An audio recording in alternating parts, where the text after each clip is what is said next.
Bitcoin and crypto investors are buying passports faster than any other group. The sovereignty instinct behind your first Bitcoin purchase is the same one driving a wave of residency and citizenship applications in a dozen countries. But with only two exceptions. Governments won't accept crypto directly, so investors and agents must get creative to verify wealth, invest, and get the residency or citizenship that opens doors. And IMI has mapped every one of them. Let's start with the one country that lets you buy citizenship with crypto. El Salvador launched the Freedom Passport in December 2023. It costs $1 million, paid in Bitcoin or Tether's USDT, and the contribution goes directly to government development funds. Tether provides the payment infrastructure, so applicants transfer crypto wallet to wallet without converting to fiat at any point. And perhaps most importantly, processing takes only 2 months. A spouse and children under 18 or under 25, if enrolled as full-time students, can be added for $1,000 each. No physical residency is required, and yes, dual citizenship is permitted. The Salvadorian passport opens visa-free or visa-on-arrival access to about 135 destinations, including the Schengen area, Russia, Singapore, UAE, Japan, and South Korea. Moreover, if relocation and surfing are of interest to you, El Salvador operates a territorial tax system, so only income earned inside the country, whether fiat or crypto, is taxed. That includes zero capital gains tax on Bitcoin. Sounds clean. But then the IMF showed up. In 2025, El Salvador's Congress amended the Bitcoin law as a condition of a $1.4 billion loan from the International Monetary Fund. The Freedom Passport program still operates, but it functions independently from Bitcoin's broader legal tender status. But when a government walks back bits and pieces of the regulatory framework around its flagship crypto policy, you may want to ask how stable the ground is before committing $1 million. And here is the cost question that makes that uncertainty harder to swallow. $1 million for El Salvador is roughly 5 times what a Caribbean citizenship by investment passport costs and double the likely price of Argentina's forthcoming citizenship by investment program. Several Caribbean programs offer comparable or stronger visa-free access, and Argentina's is far stronger, together with its residency rights across the Mercosur region. And the other major difference between El Salvador and Caribbean citizenship by investment programs? Caribbean programs require fiat, but agents handling those applications have a plan, which brings us to the method most crypto investors use. And this is how the majority of crypto holders get citizenship and residency in 2026. Not through governments accepting Bitcoin, but through licensed agents and authorized representatives who accept your cryptocurrency, convert it to fiat, and remit the payment to the government on your behalf. Vanuatu was the first citizenship by investment jurisdiction where agents began accepting Bitcoin,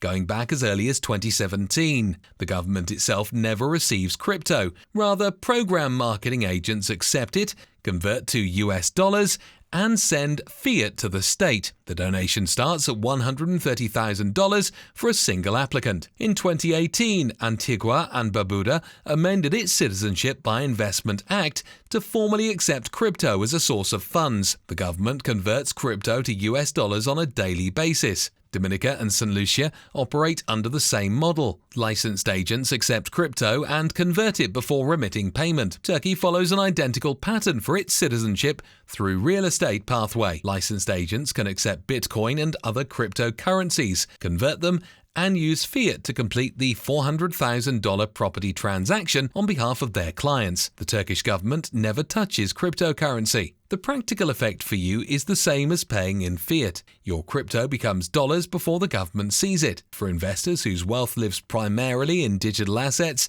the agent conversion model eliminates the need to manage the liquidation yourself. The agent handles timing, exchange rates, and transfer logistics. If you need help finding a licensed agent or advisor in any of these jurisdictions and more, IMI's Professionals Directory lets you search, sort, and contact vetted investment migration experts by country. Now, a newer development worth your attention is that some governments may now accept crypto holdings as evidence that you qualify for a program, even though the investment itself must still be in fiat. For instance, Hong Kong's capital investment entrance scheme began accepting cryptocurrency as valid proof of wealth in early 2025. Two mainland Chinese investors have already qualified by demonstrating $3.8 million in Bitcoin and Ethereum holdings. How does this work? You must store digital assets in cold wallets or on major exchanges, then convert them into qualifying investments within 6 months of approval.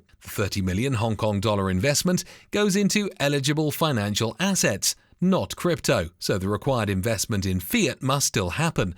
But you can prove you qualify with crypto. St. Kitts and Nevis Citizenship by Investment Program now accepts crypto holdings as proof of net worth for due diligence purposes as well. You can demonstrate your wealth through your digital portfolio, but the program investment or donation itself must be in fiat. So these programs do not accept crypto as payment. They accept it as proof that you have the money capable for payment. But for investors whose net worth lives primarily on-chain, that recognition removes a barrier that did not exist even a couple of years ago. Now, in a surprise development, Bhutan launched something with no precedent in early 2026, a digital nomad visa requiring a $10,000 deposit in TER tokens through DK Bank, Bhutan's regulated digital bank. TER is a sovereign gold-backed token on the Solana blockchain. Each token represents fractional ownership of 0.01 grams of physical gold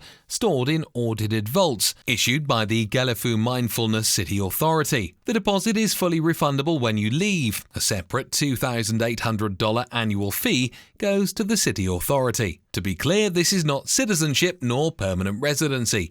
The visa lasts 12 months, renewable up to 24, and requires you to buy a specific sovereign token rather than allowing for purchase of Bitcoin or stablecoins, which IMI Pro Adam Yuknevich of 21CBI has argued risks making the program look like token distribution with a visa wrapper. For remote crypto investors exploring nomad visas, Bhutan's approach is an experiment worth watching. For those seeking permanent immigration outcomes, it does not lead anywhere. Portugal offers the most creative workaround on the market right now.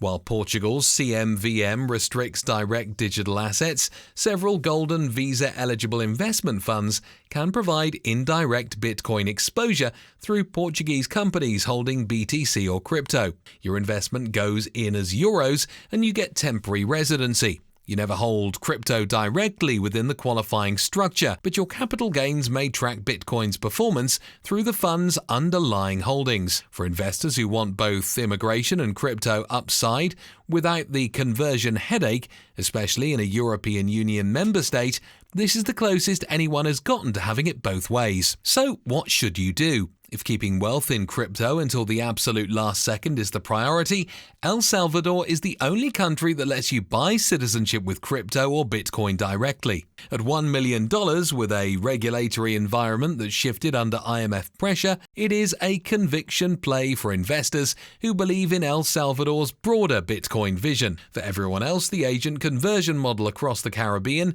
Turkey and beyond gives you access to more than a dozen programs with lower price points and, in several cases, stronger passports. Your crypto becomes fiat at the point of payment, but the process is handled for you. If your net worth is primarily on-chain and you need a government to recognize that, Hong Kong and St. Kitts and Nevis have opened that door. By a residency qualifying investment, Portugal's fund model threads that needle. The investment migration market serves crypto investors well in 2026. While most governments expect them to sell first, there's no telling what the future holds for digital asset-friendly residency and citizenship programs. Now, once you convert, the next question is where that money lands and what the tax bill looks like, right? 20 countries currently impose zero or near zero taxes on crypto capital gains, and each one has different conditions, holding periods, and residency routes. We made a full video covering what each offers, how to qualify, and which two are almost certain to change. That video is on your screen now. Subscribe if you want more on global mobility and investment migration.